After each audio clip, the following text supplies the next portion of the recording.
Que a graça e a paz do nosso Senhor Jesus seja abundante em sua vida. Pela misericórdia do Senhor, nós estamos aqui mais uma vez no nosso canal para trazer aos professores e alunos da EBD mais um subsídio da Escola Bíblica Dominical. Nós estamos iniciando o ano de 2020 e nós estamos com um tema fantástico, a nova revista, que é A Raça Humana, e fala a respeito da origem, queda e redenção. Então nós temos um tema fantástico para nós trabalharmos a partir de agora. Eu estive ausente durante uns 2 meses, mais ou menos, e muitos alunos mandaram mensagem que estavam sentindo falta das pré-aulas da Escola Bíblica Dominical, mas pela graça de Deus nós estamos de volta para trabalhar durante este trimestre e dos trimestres seguintes durante o ano de 2020. Eu quero agradecer o seu carinho. Se você está conhecendo agora o nosso canal, se inscreva nele, deixe aí o seu joinha, faça o seu comentário e que Deus em Cristo te abençoe ricamente. Vamos lá então, nós vamos estudar a respeito da raça humana, a respeito da origem, queda e redenção. E para iniciar, vamos definir o que nós vamos estudar durante este trimestre. Nós vamos falar de origem. Quando nós falamos de origem, nós estamos falando a respeito da maneira como o homem foi criado. Vamos falar também da queda, aquele momento em que o homem comeu da árvore do conhecimento do bem e do mal. Esta árvore que Deus tinha dito claramente que não era para eles comer. E ali foi a queda. A queda, ela é o homem proclamando a sua independência do Criador. É o homem dizendo, pode deixar que eu cuido da minha vida, que eu consigo viver a parte do Criador. Isto é o significado de queda. E nós vamos estudar também a respeito de redenção. Professor, o que é redenção? Redenção é Deus efetuando o pagamento para resgatar o homem do pecado. A palavra redenção, ela está intrinsecamente ligada à escravidão nos tempos bíblicos. Então é Deus pagando o preço do escravo para redimir, para resgatar, para libertar este escravo. Quem é o escravo? Éramos nós, eu, você, que estávamos presos no pecado. Então, quando nós falarmos novamente a respeito de origem, o que é a origem? A maneira como o homem foi criado. O que é queda? Queda é o homem proclamando a sua independência do seu Criador. E redenção? Redenção é Deus elaborando o plano para efetuar o pagamento para resgatar o homem do pecado. Este é o tema do trimestre. Muito bem, nesta primeira aula nós vamos falar a respeito de Adão, o primeiro homem.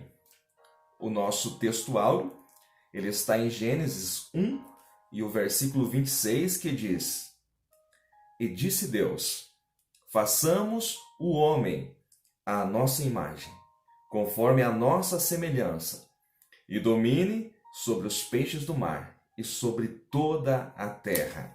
A verdade prática da nossa lição diz que o homem não é um mero detalhe no universo. O ser humano é a obra-prima de Deus, o Criador e mantenedor de todas as coisas. E a nossa leitura bíblica em classe, o texto principal da nossa lição, está no livro do Gênesis, o capítulo 2, e os versículos 1 ao 8.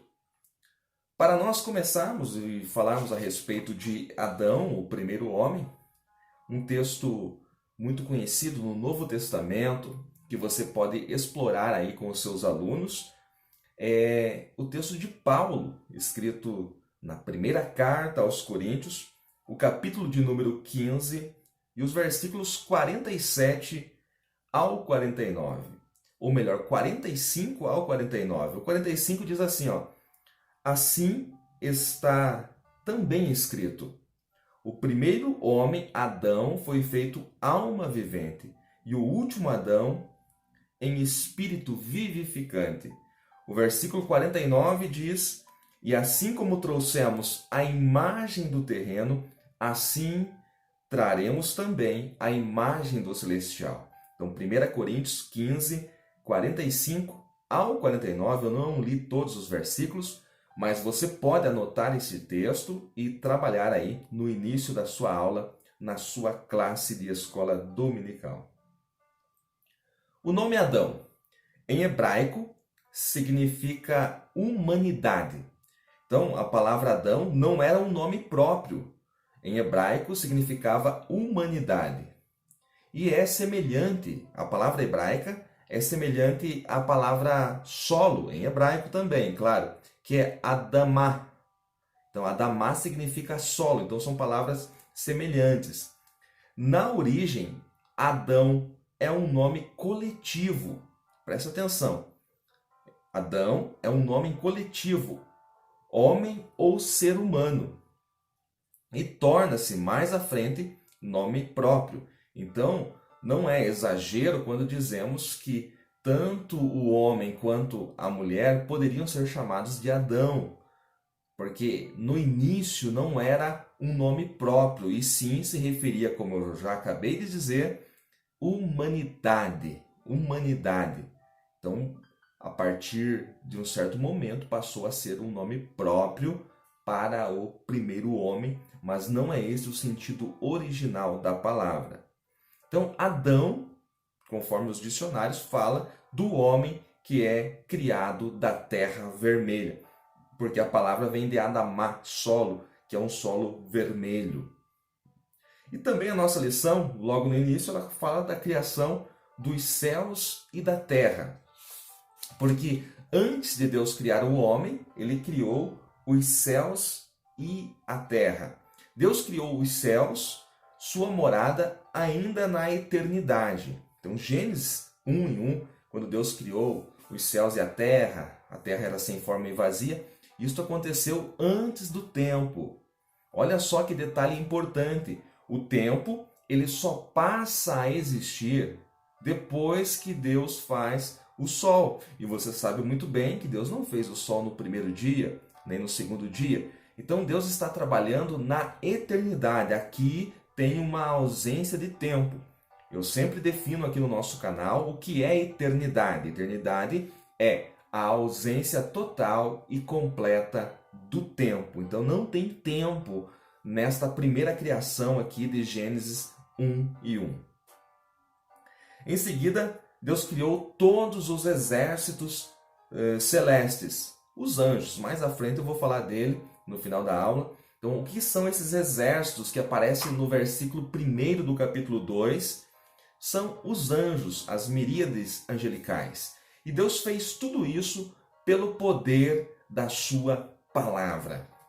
É interessante você olhar para o Salmo 33 e o versículo 9, que Deus cria tudo pelo poder da sua palavra. Ele falou e aconteceu, mandou e foi feito tudo pelo poder da palavra. É o ancião de dias trabalhando e o verbo que é Cristo, é a palavra na sua boca, e tudo é feito pelo poder da palavra.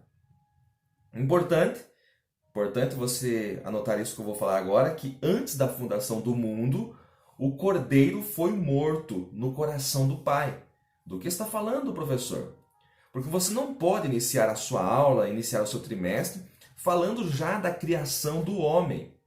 Porque antes da criação do homem, ou melhor, antes da criação dos céus e da terra, ainda na eternidade, antes do tempo, o cordeiro foi morto. Mas onde o cordeiro foi morto? Que cordeiro? O cordeiro foi morto no coração do Pai, porque o plano da redenção, olha só a palavra redenção, o plano de salvação, ele foi elaborado antes da fundação do mundo, conforme está na palavra de Deus no Novo Testamento. Detalhe, tudo foi criado pela sabedoria divina. E a sabedoria é Cristo. A sabedoria é Cristo. Um texto que você pode trabalhar aqui nessa parte é Provérbios 8. Tudo foi criado pela sabedoria. Aliás, o nosso comentarista, ele cita esse texto de Provérbios 8 no segundo tópico. No segundo tópico, o segundo subtópico, Deus tudo criou com inigualável sabedoria. Ali ele cita, no meio desse subtópico, Provérbios capítulo 8. E eu indico a você esse texto para que você trabalhe. Tudo foi criado pela sabedoria. E quem é esta sabedoria? A sabedoria é a pessoa de Cristo. É por isso que João diz no primeiro capítulo do seu Evangelho que tudo foi criado por Ele. Tudo foi criado por Ele. Olha só o que diz Provérbios 8. Então eu indico para você aí trabalhar Provérbios 8, os versículos 22 a seguir. Então do versículo 22 ao 30. Mas o 22 e o 23 diz o seguinte: O Senhor me possuiu no princípio de seus caminhos, desde então e antes das suas obras. Desde a eternidade fui ungida, desde o princípio, antes do começo da terra. Olha só a profundidade do que diz Provérbios 8, 22 e 23, que está falando aqui. O Senhor me possuiu, é a sabedoria falando, e a sabedoria é a própria pessoa de Cristo. Esse é um detalhe muito importante. Indo para a nossa lição, se você olhar para o nosso textuário, quero trabalhar um pouquinho aqui o nosso textuário. O texto diz façamos. A palavra façamos, anote isso, a palavra façamos aqui fala de criar do existente. A palavra hebraica é ashé, que é A-S-H, sendo transliterado, é claro. E esta palavra fala de criar do existente. Por que Deus está criando do existente? Porque Ele está criando do barro. Ele já havia feito, no versículo 1, os céus e a terra.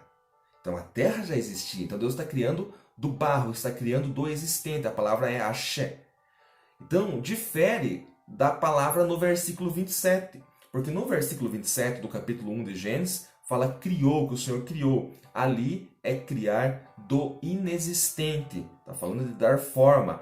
Portanto, a palavra é bará. Bará fala de criar do inexistente. Versículo 26, a palavra axé, fala de criar do existente, que é criar do barro, a partir do barro. Ele já tinha a matéria-prima. Então Deus, ele cria até mesmo a matéria-prima para ele fazer. Ele criou antecipadamente. Deus é maravilhoso, Deus é santo, Deus é poderoso. Você pode ver toda esta maravilha da criação neste primeiro capítulo da Bíblia. Ali diz também que Deus falou assim: façamos o homem, falou no plural, façamos o homem à nossa imagem. Ali é a divindade falando. Aqui começa um ponto importante na nossa aula. A imagem de Deus é o corpo de Cristo. Anote isso, porque poucos professores irão falar isso nas suas pré-aulas no YouTube, nos seus comentários escritos aí. A imagem de Deus é Cristo. Eu vejo, queridos, inúmeras definições de imagem e semelhança, mas são definições superficiais, são opiniões. Infelizmente, poucas pessoas falam claramente. Semelhança é mais fácil definir, mas o que é imagem? Deus não tem imagem.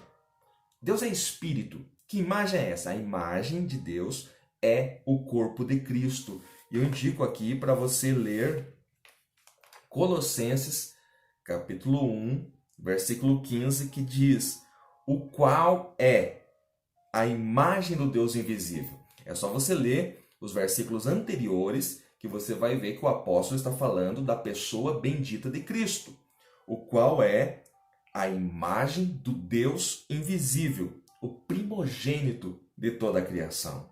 Vamos analisar esse versículo. Primogênito da criação se refere ao seu corpo, o primeiro a ser criado na eternidade. O primeiro a ser criado ainda na eternidade. A alma de Cristo, ela é sempre eterna. Então vamos falar um pouquinho da divindade. A divindade é 3 pessoas, ou seja, 3 almas. Um espírito. Por que um espírito? Porque o espírito é o elo da unidade. três almas, um só espírito. Mas para que haja a encarnação do Verbo, para que Jesus Cristo ande na terra, ele precisa de um corpo.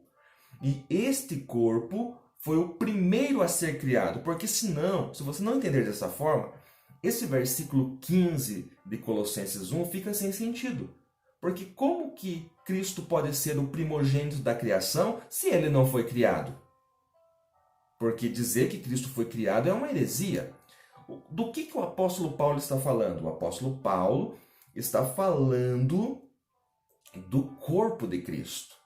O corpo de Cristo foi o primeiro a ser feito, é a imagem que foi feito antes do mundo existir, pela sabedoria divina, conforme nós lemos em Provérbios 8. Então, antes de tudo, Deus fez a imagem, o protótipo do corpo para Cristo, para que o Verbo se fizesse carne. E tudo isso antes da criação de todas as coisas. Então, antes de tudo, Deus fez um protótipo em forma de imagem para a encarnação do Verbo. Anote isso que é muito importante. Professor, não ficou claro para mim, eu preciso de mais referências. Vou dar então. O primeiro homem foi feito segundo este modelo, ou seja, aquele que nós chamamos de Adão, que é o primeiro homem, foi feito segundo este modelo que Deus, na eternidade, havia feito. Que modelo é esse? A imagem, o protótipo de Cristo. Adão, o primeiro homem, foi feito segundo a imagem de Deus. E quem é a imagem de Deus? A imagem de Deus é Cristo. Então isso tem que ficar bem claro na sua aula. É um conceito teológico muito profundo, mas se você absorver, entender isso e conseguir passar para os seus alunos, a sua aula vai ser muito rica. Professor, eu não me convenci de que a imagem de Deus é Cristo. Então deixa eu te mostrar um texto aí, 2 Coríntios 4 e 4. 2 Coríntios 4 e 4 diz assim: nos quais o Deus desse século cegou os entendimentos dos incrédulos para que lhes não resplandeça a luz do evangelho da glória de Cristo, vírgula, que é a imagem de Deus, que é a imagem de Deus. 2 Coríntios 4 e 4 está dizendo que Cristo é a imagem de Deus. Outro texto está em Hebreus, capítulo 1, versículo 3. O autor sagrado está falando da pessoa de Cristo e ele diz: o qual, sendo o resplendor da sua glória, vírgula, e a expressa imagem da sua pessoa. Então, Cristo é a expressa imagem do Pai, a expressa imagem de Deus. A imagem de Deus é Cristo. Você não pode, de maneira nenhuma, fugir desta regra. Vamos definir então.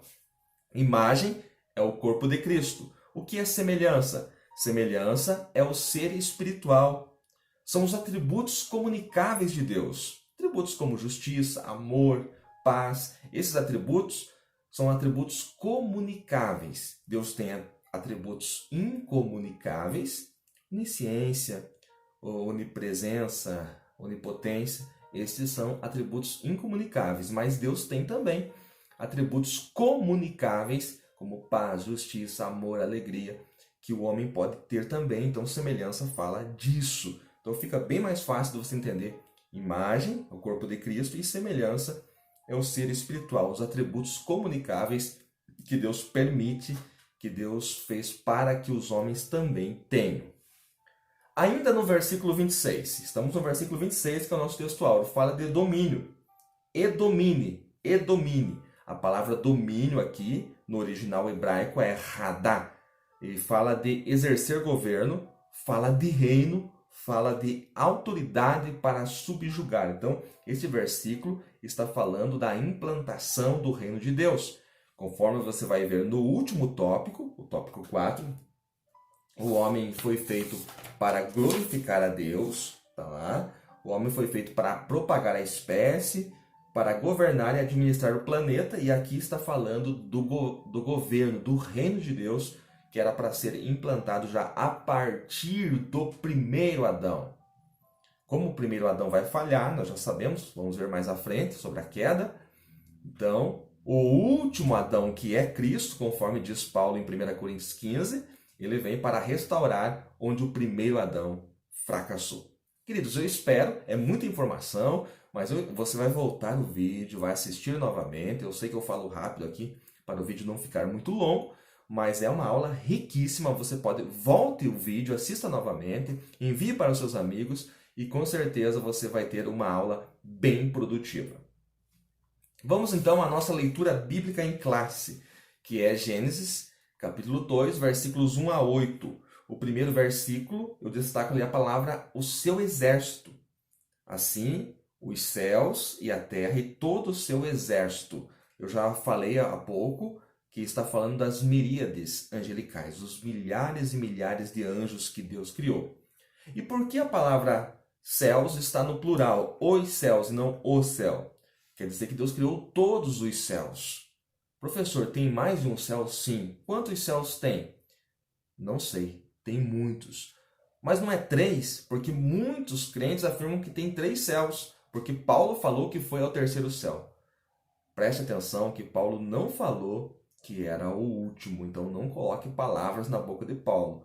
Paulo disse que foi até o terceiro, mas ele não disse que era o último, então pode existir mais 4, 5, não sei. Não entre nessa questão, porque você não tem como provar biblicamente. O certo é que existe mais de 2 céus. Pode ser 3, pode ser 4, 5, 10, nós não sabemos, mas Deus criou todos os céus. No versículo 2, eu destaco ali no dia 7º. No dia 7º, nesse dia, foi a conclusão da sua obra. Preste atenção que o versículo, conforme o texto massorético, diz: e havendo Deus acabado no dia 7º, Deus acabou a sua obra no dia 7º. E depois ele descansou ainda no dia 7º. Então Deus acabou a obra no dia 7º, não no 6º e no 7º descansou, mas ele acabou no 7º dia. Então isso desfaz os argumentos do pessoal legalista que santifica um dia só na semana e toma isso como uma regra quase que para salvação. Então isso acaba com tudo porque Deus trabalhou no 7º dia, conforme nós vemos nesse versículo. Deus acabou a sua obra no 7º dia e não no 6º. E é desta maneira que está no texto massorético. Versículo 3 fala de descansou novamente, e aqui nos remete para Hebreus capítulo 4, onde fala do verdadeiro descanso, do verdadeiro repouso que Deus em Cristo preparou para o seu povo. Então, você pode pegar a palavra descanso no versículo 3 e estudar o capítulo 4 de Hebreus, quando o autor sagrado fala a respeito do verdadeiro repouso que Deus preparou para o seu povo. Nos versículos 5 e 6 eu destaco a questão da chuva. Versículo 5 diz que Deus não tinha feito chover sobre a terra e não havia o homem para lavrar a terra.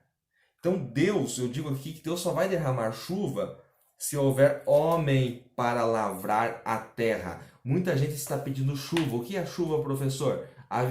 Avivamento. Muita gente está pedindo produção. Então Deus envia chuva. Deus só vai enviar chuva se houver homem para lavrar a terra. Deus não havia feito chover porque não havia o homem ainda para lavrar a terra. Então não peça que Deus apenas derrame bênçãos, derrame avivamento, se não tem gente que possa ser o recipiente para receber tudo isso que Deus tem para dar. Olha, esse é um conceito muito profundo, você pode aprofundar aí, é só uma senha que eu estou jogando para você aí. Versículo 7 diz que o homem foi feito alma vivente. Esse detalhe eu vou trabalhar muito à frente, mas já aprenda certo. O homem é alma vivente, o homem não é corpo vivente, não é espírito vivente. Como que se define o homem? O homem é alma que tem espírito e corpo. Repito, o homem é alma que tem espírito e corpo. Não é corpo que tem alma e espírito. Muito menos espírito que tem alma e corpo, como ensina uma doutrina norte-americana. O homem foi feito alma vivente, está escrito no versículo 7, capítulo 2 de Gênesis. O versículo 8 fala do lugar, do Éden que Deus preparou para o homem. Então, este é o ambiente que Deus preparou para o homem no plano original. E ali o versículo 8 fala do lugar santíssimo que Deus preparou para o homem. Você pode explorar também este quesito. Queridos, aqui eu estou deixando apenas alguns apontamentos, mas eu espero que este trimestre seja muito produtivo para todos nós. Espero que esses conceitos aqui sirvam para ajudar você a elaborar a sua aula. Queridos, pode comentar, pode dar o seu joinha. Que Deus em Cristo te abençoe ricamente em nome do Senhor.